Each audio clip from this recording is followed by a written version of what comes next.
Joyner Lucas is one of my favorite artists in hip hop because of just how artistic he is as a musician. He does a lot of the treatments for his own videos. He wants to craft and tell the narrative and story of what you're seeing as well as hearing.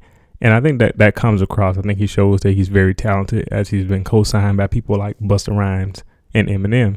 And so earlier this year, after his album ADHD dropped, he announced that he would be releasing a new album, and it turned out to be this new one, Evolution. This album has 13 tracks on it, and it's about 44 minutes long. So it's kind of in that middle ground of where albums are today, where some of them are like super short and some of them are really long because of all the deluxe stuff that we all want to end. So I think this is a good size album. So what this style of video does, I did it with the KB album as well. I'm going to just basically go through track by track and just tell you my quick thoughts based upon just those first listens of it. Without further ado, let's do that. Okay, so the opening track of the album is actually a skit. And it just raises this overarching question of what do you want to be? And I like the sound effects that surrounded the words when he started talking after she asked him what he wanted to be, and just how all those sound effects made it seem like you were a part of the whirling thoughts that are in Joyner's mind as he was considering that as a child. And it's cool how the music actually transitioned straight into the first track, which is Evolution. I think that was seamless. So he says basically that he was learning as he's going, and the content here is very mature, and Joyner's focus is different. I think that's something that you can easily pick up when you're listening to this album, is that Joyner Lucas isn't just doing, I can show you I can rap. I can show you that I can rap fast. I can show you my technical skill, or even how artistic I can be, or the fact that I can even get the new style. Is none of that right now. He's literally just telling you a story in his mature content. And one of the lines he says, I'm tired of building up companies that I don't own. And you can tell that that's just his mind state. He's like, I'm trying to do something big. I'm trying to do something that others haven't done before. And I don't want to keep following the same rabbit trail that everyone else is doing. And so I think you're going to see that kind of play out as the album goes on. The next track is called On This Way. And he asked the question, he said, who are you doing it for? If it's not for your kids, then who are you doing it for? I love that he mentioned prison walls, just how we need prison reform. He said prison walls are deprivation. And when he starts that line, that rhyme scheme, when you hear that part in the song, just keep listening to the bars that he says after that. The rhymes and the lines were just followed on in such a very technical and easily digestible way that allows you to really focus on the content that he said. And so it's a discussion on how the current rights or civil rights environment for African Americans is affecting him. And I was glad to hear that type of content from Joyner. The Games verse on this was fluid. The No Name and J. Cole bar, that was dope. I like that. And I think he just had a nice commentary on the black situation in America.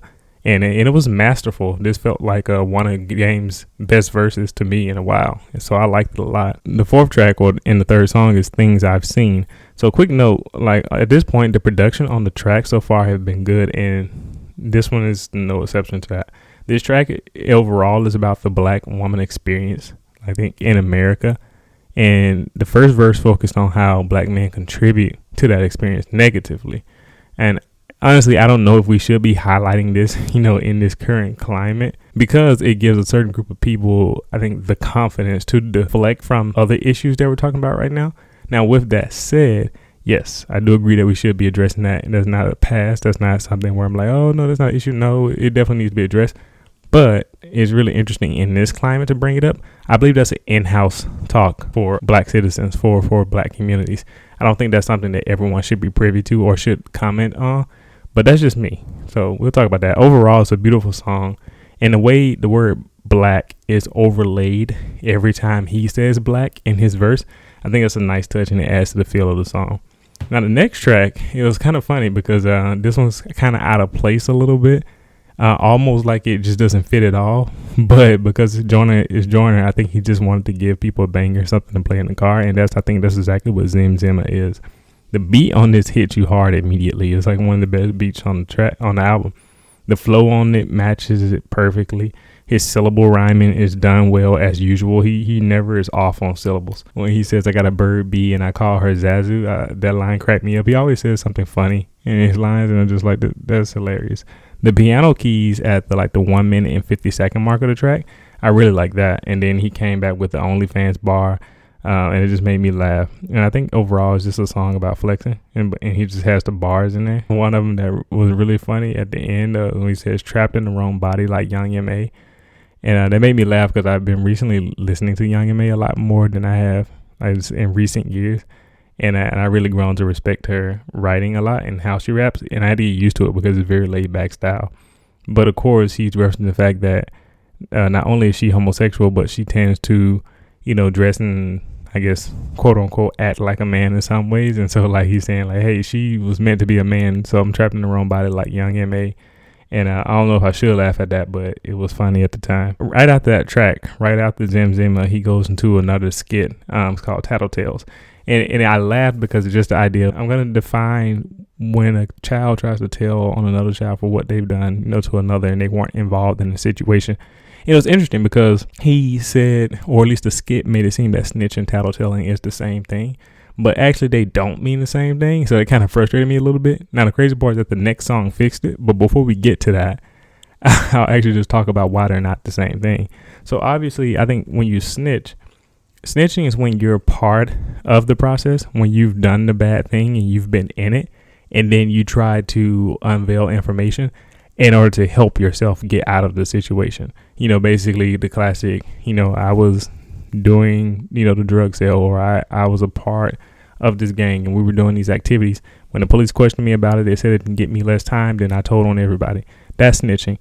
Tattletelling is a little bit different because tattletelling doesn't necessarily mean that you are part of the situation. Tattletelling is when it's not you, and you're not a part of it at all, and you go out of your way to, I guess, like try to get somebody in trouble or to tell on the situation when it isn't necessary. And that's tattletelling, when you're just saying things just because.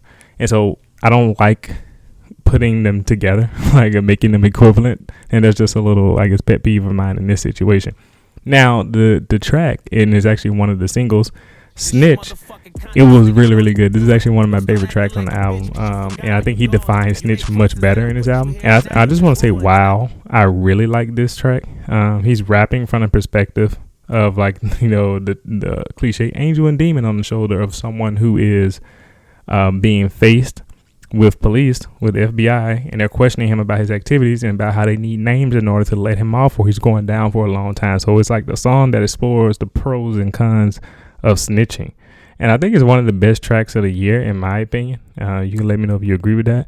And he actually defines snitch well in this track. Like, what he talks about actually lives up to how I defined snitch just a few seconds ago. And right after this track, he goes into a song that kind of has a completely different feel, I think, a different sound. It's called Straight Like That. And I think the jazz instrumentation here is really nice. And the repetition of the Straight Like That line, it works really well. Even the triplet flow, which feels very, monotonous or not new. It feels old because everyone's doing it. But that fit the production well. And I think just overall the song kind of gets to a point where it warns of the effect of chasing money. And as usual, I think Joyner does something that I really like. He proudly disavows just drug usage. So it's not a new concept at all, but we always need more voices and more people saying, stop chasing money, and don't do drugs. But in clever ways, because people they don't want to hear when you just say it like that. And the track right after Straight Like That is Fall Slowly featuring Ashanti. And this is another one. I think this was the first single on the album. Actually, Snitch was the second single. And basically, it's a love song that he did with Ashanti. And the somber tone that he raps with matches the energy of the content of the song, which is basically him saying, I'm not perfect, but I love you, which probably is 90% of rap love songs in general. But Joyner kind of gives you a fresh take on it this time.